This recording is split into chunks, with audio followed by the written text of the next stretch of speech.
Hey there, so when you're hungry and you're on the road, where do you stop? Well, in my area, you stop at the Loves, which is a giant, I wanted to say grocery store, but it's a truck stop with lots of like packaged foods, drinks, and they also have hot foods and sandwiches and like fruit. And who would have known they had fruit? I didn't know they had fruit. So I did a little walkthrough of the shop and hey, let's take a look.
Well, thanks for watching, and I hope that you found this useful, enjoyable.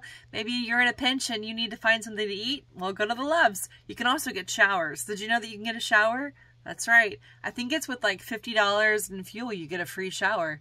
So check that out. All right, thanks for watching. Bye.